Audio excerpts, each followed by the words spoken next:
बिस्मिल्लाहिर्रहमानिर्रहीम। अस्सलामु अलैकुम dear students, welcome to course एडेक्स।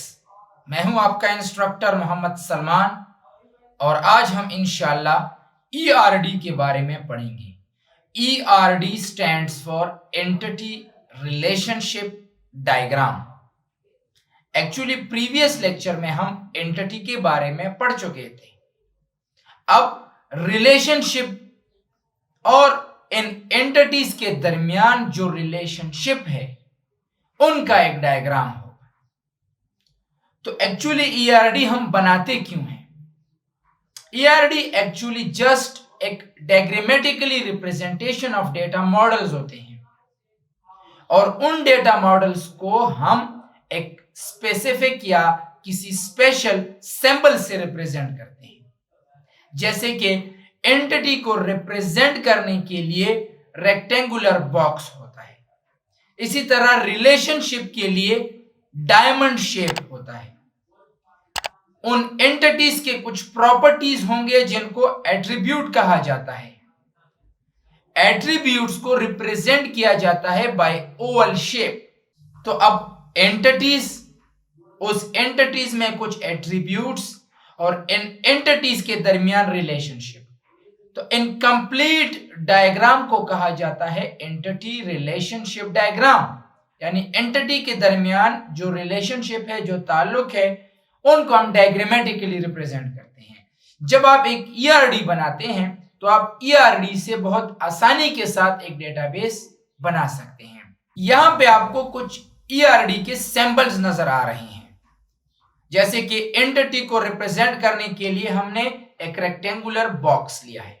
Relationship को रिप्रेजेंट करने के लिए एक डायमंड शेप है, आप डायमंड को देख सकते हैं।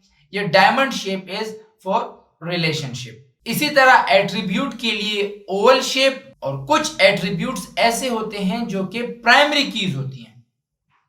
यूनिकली आइडेंटिफिकेशन के लिए हम प्राइमरी की को इस्तेमाल करते हैं।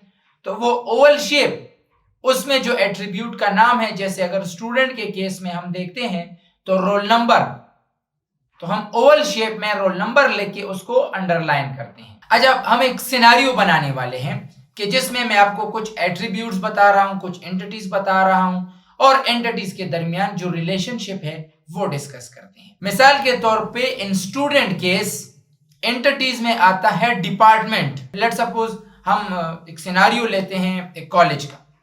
तो कॉलेज में या यूनिवर्सिटी में या स्कूल वगैरह में, चलो डिपार्टमेंट्स तो खैर स्कूल वगैरह में नहीं होते, कॉलेज और यूनिवर्सिटीज में होते हैं। तो एक स्कूल के डेटाबेस में, स्कूल में या कॉलेज में, मतलब आप जो भी लें वो आपकी मर्जी। इज्यूम दैट हमारे पास एक कॉलेज है। कॉलेज में कुछ डिपार्टमेंट्स होंगे, इसके अलावा उसमें कुछ इंस्ट्रक्टर होंगे, इसके अलावा उसमें स्टूडेंट्स होंगे, इसके अलावा वहां पे कुछ कोर्स भी पढ़ाए जाएंगे। तो ये लेट्स सपोज हम यहाँ पे 4 एंटिटीज लेते हैं: department, instructor, course and student.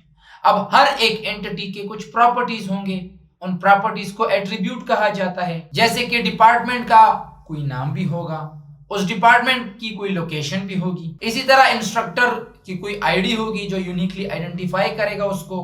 Instructor का नाम होगा, उसका सब्जेक्ट होगा, उसका कांटेक्ट नंबर होगा, वगैरह वगैरह, जो आप उसके प्रॉपर्टीज लेना चाहते हैं। इसी तरह कोर्स, तो कोर्स की आईडी होगी, कोर्स का नाम होगा, उसका ड्यूरेशन होगा। इसी तरह स्टूडेंट, उसका नाम, roll number, address, contact number, मतलब उसकी जो प्रॉपर्टीज हैं। तो ये सारे हमने जस्ट एक सिनेरियो बनाया कि ये एंटिटीज हैं और हर एक एंटिटी में ये एट्रीब्यूट्स हैं। अब इन एंटिटीज का आपस में कुछ रिलेशन होगा। So the next one is relationship between department and instructor. तो डिपार्टमेंट और इंस्ट्रक्टर का भी रिलेशनशिप है। वो रिलेशन भी 1 to many होगा, क्योंकि एक डिपार्टमेंट में एक से ज्यादा इंस्ट्रक्टर्स होंगे। इसके अलावा इंस्ट्रक्टर और कोर्स का रिलेशनशिप, एक इंस्ट्रक्टर एक कोर्स भी पढ़ा सकता है, एक से ज्यादा कोर्सेज भी पढ़ा सकता है, जबकि एक कोर्स को एक टीचर भी पढ़ा सकता है, एक से ज्यादा टीचर्स भी पढ़ा सकते हैं। And the last one is student और कोर्स। तो एक स्टूडेंट एक कोर्स भी पढ़ सकता है, एक से ज्यादा कोर्सेज भी पढ़ सकते हैं। इसी तरह कोर्स, एक कोर्स एक स्टूडेंट भी पढ़ सकता है, एक से ज्यादा स्टूडेंट्स भी पढ़ सकते हैं। तो स्टूडेंट और कोर्स का रिलेशनशिप, इंस्ट्रक्टर और कोर्स का रिलेशनशिप, इंस्ट्रक्टर कोर्स पढ़ाता है, स्टूडेंट कोर्स पढ़ता है। डिपार्टमेंट में इंस्ट्रक्टर्स होंगे, डिपार्टमेंट में कोर्स होंगे, डिपार्टमेंट में स्टूडेंट्स भी होंगे। यहाँ पे जस्ट आप एक ईआर डायग्राम को देख सकते हैं। अब इसी ईआर डायग्राम के बेस पे आगे जाके हम एक डेटाबेस, यहाँ पे जो रेक्टेंगुलर बॉक्स आपको नजर आ रहे हैं जिसमें डिपार्टमेंट हो गया, स्टूडेंट, कोर्स, इंस्ट्रक्टर, तो ये 4 एंटिटीज हैं।